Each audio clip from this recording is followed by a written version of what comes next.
और इस वक्त हम मौजूद है सिंघाना गांव में। सिंघाना गांव सफीदो हल्के का गांव है और जैसा कि आप सबको पता है कि जिला पार्षद और ब्लॉक समिति के जो इलेक्शन थे वो 30 तारीख को संपन्न हो चुके हैं और अब 2 नवंबर को सरपंच के इलेक्शन होने जा रहे हैं।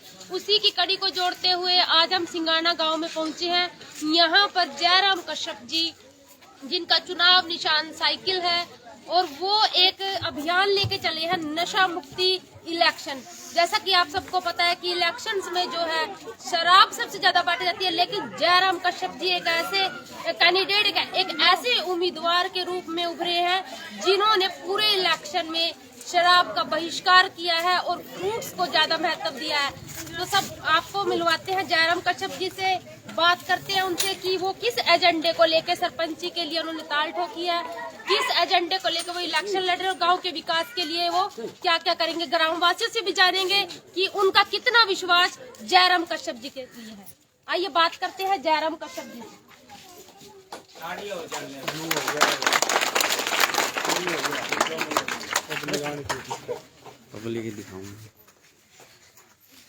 जयराम जी नमस्कार।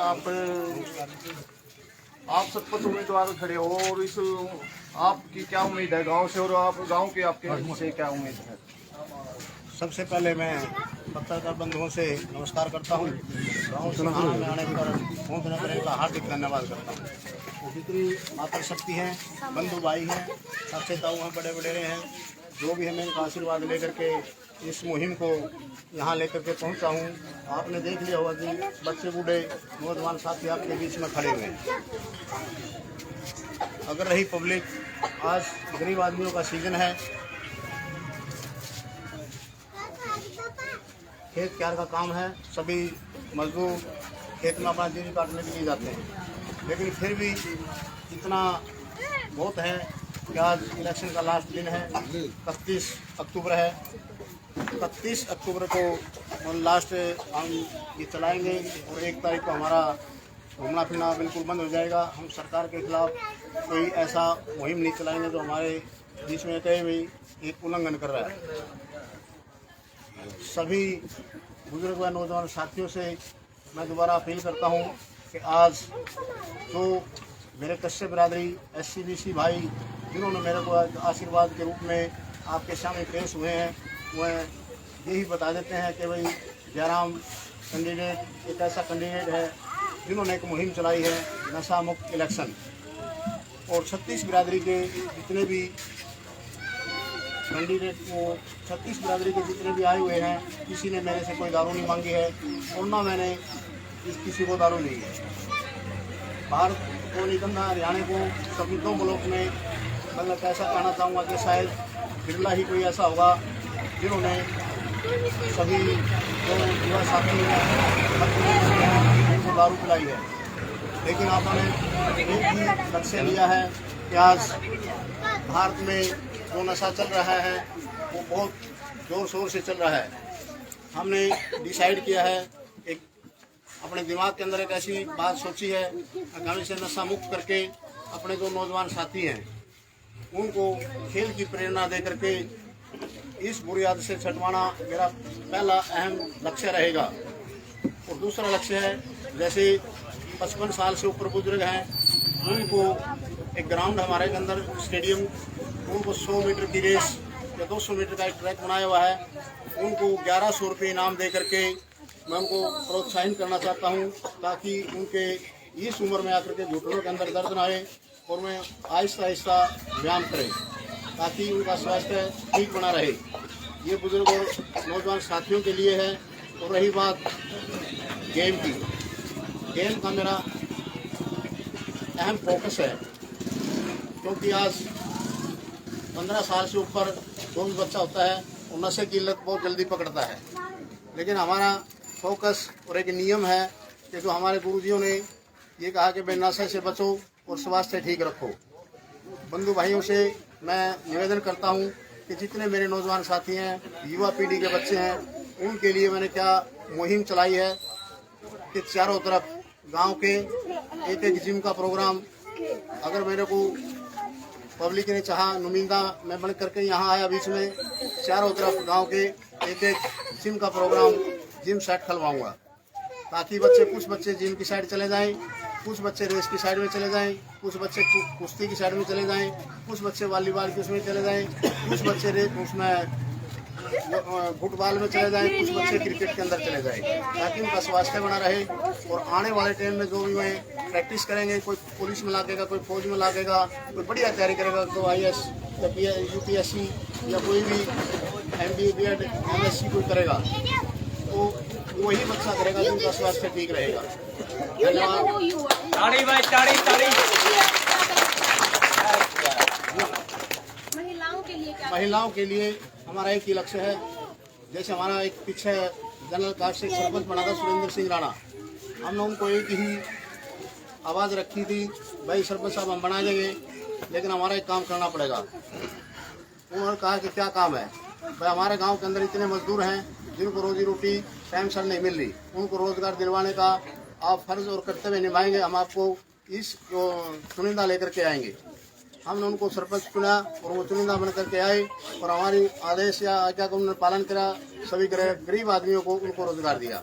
और मेरा भी यही लक्ष्य रहेगा, हमारे जितने भी SC BC भाई है, ऑल इन कास्ट कोई भी है, गरीब आदमी सभी कास्टों में होता है, तो हम उनको मनरेगा मजदूर के तहत 100 दिन गारंटी रोजगार योजना, जिन्होंने हमने पूरा तरह से इसकी पूरी जानकारी हो चुकी है, कहाँ से काम मिलेगा, कैसे मजदूर से काम करवाना है, ताकि सभी युवाओं को ये जो भी इसमें 18 साल से ऊपर एक्टिव होना चाहिए, चाहे उसकी 60 साल उम्र हो, वो काम करने योग्य हो, तो 100 दिन का रोजगार उसको मिलेगा।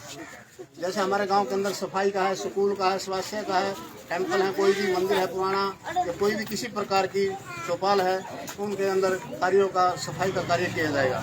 जैसे आंगनबाड़ी है, चौपाले हैं, स्कूल हैं, तो हमने उन माताओं को, उन बुजुर्गों को रोजगार देना है। तो तीसरा एक रोजगार और दिया गवर्नमेंट ने, जितने हमारे किसान भाई हैं उनकी जितनी भी खाएँ किले टू किला लगती हैं, उनकी सफाई का भी एक आदमी को 1 किले की खाल संभालने का है, ताकि मजदूर को मजदूरी मिल जाए और किसान का खाल साफ हो जाए, ताकि उसको पानी देने में कोई दिक्कत ना आए। सबसे पहले ताड़ी भाई ताड़ी ताड़ी ताड़ी नजर आ रही है और आपके द्वारा बताई गई थी, आपके गांव में पानी की निकासी नहीं है, उसके लिए आप क्या प्रबंध करोगे? ये जैसे हरियाणा गवर्नमेंट से जितनी भी स्कीमें लागू हैं, उसे समाज कल्याण की हो या DRDA की हो या BDO दफ्तर की हो, जहाँ से भी हमने इसकी सुविधा मिलेगी, ये मुहाना मोड़ से लेकर के boys school and girls school जो दोनों स्कूल हैं, उनके अंदर थोड़ी बहुत बरसात होती है, कम से कम 2-2.5 फुट पानी अखड़े हो जाता है। हम गवर्नमेंट की सहायता लेकर के, प्रशासनिक सहायता लेकर के उसको सबसे पहले यही वो करेंगे, फोकस रहेगा कि हम इस पानी को बाहर की तरफ ले जाएं। और नदी में इसका पहले से ही एस्टिमेट बना हुआ है और पहले उसकी निकासी वहाँ चल गई है, उसको जोरों से चलाएंगे। सरकारी स्कूलों में जैसे अध्यापक की कमी है, तो शिक्षा के लिए आपका? शिक्षा का सबसे बड़ा महत्व रहेगा मेरा। हम हर हफ्ता तो नहीं कहेंगे, 15 दिन के अंदर कोई भी स्कूल है, हम उसके अंदर प्रस्थान करेंगे, सभी बच्चों से पूछेंगे आपकी पढ़ाई ठीक समय पर हो रही है या नहीं है। यदि कोई अध्यापक की कमी है तो हम जो अपने BO होते हैं उनसे अनुरोध करेंगे या शिक्षा मंत्री से करेंगे, हमारे स्कूल के अंदर टीचरों की कमी है, हमारे स्कूलों के अंदर टीचर दिए जाए, ताकि बच्चे का भविष्य चमके और 80% और 90% नंबर लेकर के वे अव्वल होए और आगे आने वाली परीक्षा में उनका नाम रोशन करें, अपने माँ बाप को, अपने स्कूल का, अपने गुरुजनों का। और एक आपके गांव में समस्या आई हुई है, जो जैसे बुजुर्गों ने बताई है कि भाई हमें पेंशन लेने के लिए मुआना जाना पड़ता है, तो उसके लिए बुजुर्गों के लिए क्या करोगे आप? उसके लिए सबसे पहले एक जो DRDA के अंदर एक बैंक का ऑफिस है, जहाँ से हमें सुविधा मिलती है बैंक की, हम उसके पास जाएंगे, या हमें मुख्यमंत्री के पास जाना पड़े, या MLA के पास जाना पड़े, या हमें MP के पास जाना पड़े, हम उनको एक वो कराएंगे, एप्लीकेशन लिखेंगे, भाई हमारे अंदर 6000 की आबादी का गांव है, हमारे गांव के अंदर कोई बैंक नहीं है। यदि बैंक नहीं लगता, इतनी बार ATM या बैंक की कोई सुविधा नहीं होती, अगर फिर भी वहाँ पेंशन लेने के लिए जाते हैं, पहला सरपंच होगा कि अपनी जेब से उन बुढ़ों को पैसे देगा, ताकि उन्हें अपनी जेब से खर्च नहीं करना पड़े, तो 20 लाख हो, 30 लाख हो, जितना जल्दी बैंक होगा वो लगाने की कोशिश करेंगे। अगर हमारी उसमें योजना में नहीं लगता तो 5 साल के लिए हम अपनी जेब से खर्च करेंगे और बुढ़ों को पैसे अपने जेब से नहीं देने पड़ेंगे। वो एक और बात देखने में आई है, आपके गांव से सिलाखेड़ी कम से कम 3-4 किलोमीटर पड़ता है और वहां पर आने जाने की सुविधा का भी प्रबंध नहीं है। तो गांव की तरफ से आप यदि सरपंच बन जाते हो तो उसमें क्या करोगे? ये तो सरपंच का एक बजट होता है, पंचायत बजट होता है।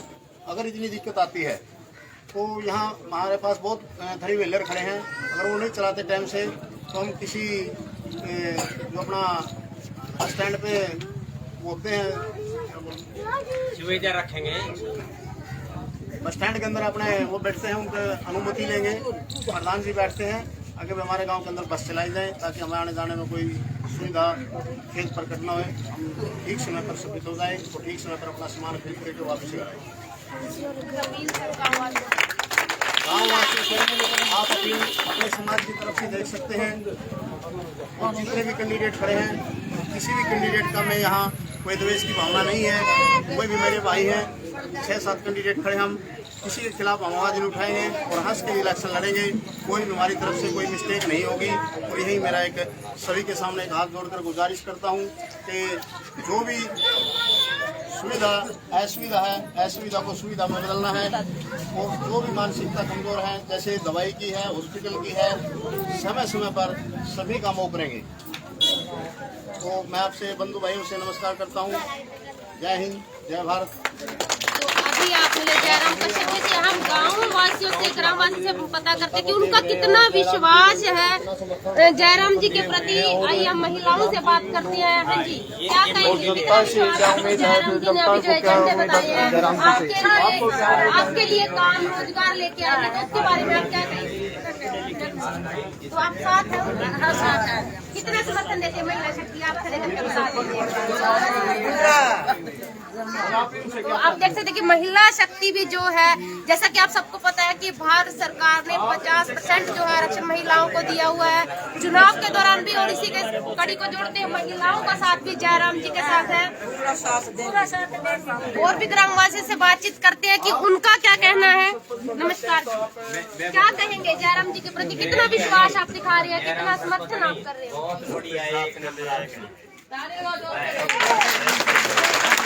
कितनी वोटों से जीत मान रहे हैं? जीतेगा, जीतेगा, जीतेगा, जीतेगा, जीतेगा। क्या कह रहे हैं? जयराम जीतेगा। बहुत अच्छा इंसान है, बहुत बढ़िया इंसान है। हर जाति के लिए, हर जाति पे एक समझता है, किसी से कोई वो नहीं है, किसी बात का वो नहीं है, इसका भी सिर बात नहीं करनी है, सिर नहीं करनी है। मिलनसार, मिलनसार, सबसे मिलनसार है, हर आदमी से आता है। जैसे मनरेगा की मेट भी है, वो पहले भी आपकी मदद वगैरह करती है गाँव में? हाँ, मनरेगा में अपने ट्रैली से, अपने खर्चे से। अभी आप देख रहे हैं कि जयराम जी का ग्रामवासी जो है फूल मालाओं से जो है स्वागत कर रहे हैं, माला डालकर उनको समर्थन दे रहे हैं। आप देख रहे हैं, लाइव तस्वीरें आपको दिखा रहे हैं हम सिंघाना गांव से। देख सकते हैं कि जो ग्रामवासी है जयराम कश्यप जी को पूरा समर्थन जो है वो दे रहे हैं। और आप देख रहे हैं, हम दिखा रहे हैं आपको, लाइव तस्वीरें दिखा रहे हैं आपको सिंघाना गाँव से। देखिए किस तरह से जो ग्रामवासी हैं वो अपना पूरा विश्वास जो है वो जयराम कश्यप जी को दिखा रहे हैं और उनमें एक आस ढूंढ रहे हैं कि गांव के विकास को लेके वो कड़े से कड़े कदम उठाएंगे। जैसा कि उन्होंने इलेक्शन से पहले नशा मुक्ति को लेकर एक अभियान चलाया है, उस अभियान को मद्देनजर रखते हुए वो उनसे उम्मीद करते हैं कि पूरे इलेक्शन जीतने के बाद भी अगर वो जीत जाते हैं तो 5 साल तक वो उनका ये ऐसे ही ध्यान रखेंगे, गांव के विकास के बारे में सोचेंगे। आप लोग सब देख रहे हैं, लाइव तस्वीरें हम आपको दिखा रहे हैं गांव सिंघाना से। देख सकते हैं कि किस तरह से जो ग्रामवासी है वो यहाँ पर नारों के साथ जयराम कश्यप जी का समर्थन जो है वो कर रहे हैं। फूल मालाओं के साथ महिला शक्ति भी साथ है और ग्रामवासी देखते किस तरह से जो है फूल मालाओं के साथ उनका स्वागत कर रहे हैं, समर्थन दे रहे हैं। आप देख रहे हैं लाइव तस्वीरें सफीतो गांव के, सफीतो हल्के के सिंघाना गांव से। बुजुर्ग व्यक्तियों के लिए पेंशन की योजना उन्होंने कहा है यही करवाने के लिए और महिलाओं के लिए रोजगार एक सबसे बड़ी बात है, क्योंकि महिलाएं जो है रोजगार के लिए बाहर जाना पड़ता है उनको। और जयराम जी का कहना है कि अगर वो सरपंच बनते हैं तो महिलाओं के लिए जो रोजगार है वो गांव में ही लेकर आएंगे, जिससे महिलाएं जो है अपने घर पे बैठ के कुछ न कुछ रोजगार जो करें और किसी पर आश्रित ना हो। आप देख रहे हैं लाइव तस्वीरें हम आपको दिखा रहे हैं गांव सिंघाना से, किस तरह से जो जयराम कश्यप जी का स्वागत जो है वो फूल मालाओं के साथ किया गया है और पूरे गांव का समर्थन जयराम कश्यप जी के साथ। बच्चों के साथ मिलना जी, युवाओं के साथ साथ बच्चों का भी शिक्षा का, रोजगार का, नशा मुक्ति का हर मिशन वो लेके चले हैं। जयराम कश्यप जी सिंघाना गांव से, जिन्होंने सरपंच पद की ताल ठोकी है और उनका चुनाव निशान जो है वो साइकिल है। और आप लोग देख रहे हैं कि जो सेब बांटकर वो है, जैसा कि हमने आपको सबको पहले भी कहा था कि उन्होंने एक अभियान चलाया है नशा मुक्ति का, और उसी कड़ी को जोड़ते हुए आप लोग देख रहे हैं कि वो सेब बांटकर इस अभियान की शुरुआत कर रहे हैं, जो कि एक बहुत बड़ा संदेश है कि इलेक्शन में शराब वगैरह ना बांटकर फ्रूट बांटा जा रहा है। ये शायद आपने पहली बार ही देखा होगा कि कोई कैंडिडेट सेब बांट रहा है। आप देख रहे हो, लाइव तस्वीरें आपको दिखा रहे हैं सिंघाना गांव से। हम तुम्हारे साथ हैं, जयराम कश्यप आगे बढ़ो। आप देखिए छोटे बच्चे किस तरह से हाँ जी, आगे बढ़ो। देखिए किस तरह छोटे बच्चे जो हैं वो जयराम कश्यप का समर्थन कर रहे हैं।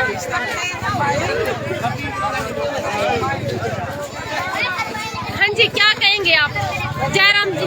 उत्साह है जो नशा मुक्ति की बात कही है, इसके लेकर चल रहे हैं। जो भी बात होगी बड़े ही करेंगे, जो काम में काम है, जो भी क्या है सभी काम करने के वो करेंगे। कितना विश्वास आप दिखा रहे हैं जो महिलाओं के लिए रोजगार और युवाओं के लिए रोजगार और यहाँ पर साधन की भी उन्होंने बात किया, तो आप क्या कहेंगे? ये बहुत ही अच्छी बात है जो महिलाएं यहीं खड़ी रहती है, बारे में भी बहुत अच्छी बात है। किसी लड़की काफी टाइम लग बैठे रहना पड़ता है, यहाँ पे बस की सुविधा नहीं है, काम भी करेंगे, जो भी होगा गांव के लिए काम करेंगे, बढ़िया जी। हाँ जी, नमस्कार। जयराम जी के साथ कितना विश्वास आप दिखा रहे हैं, समर्थन दे रहे हैं? पूरे गांव में विश्वास है जी।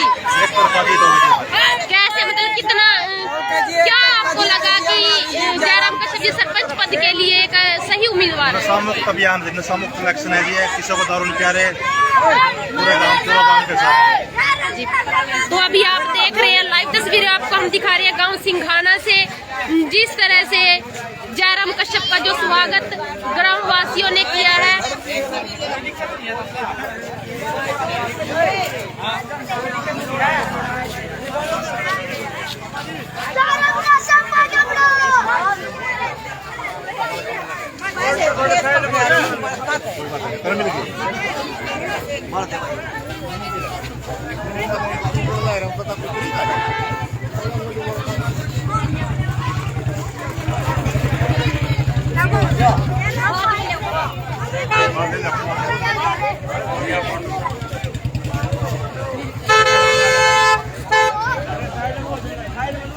अभी आपने देखा कि जयराम कश्यप को ग्रामवासियों ने जिस तरह से जो सहयोग दिया है, आगे भी हम आपको सरपंच पद की जो भी सरपंच उम्मीदवारों की जो भी जानकारियां देते रहेंगे। जुड़े रहिए SBN 77 के साथ। मैं सुषमा लाठर, नमस्कार।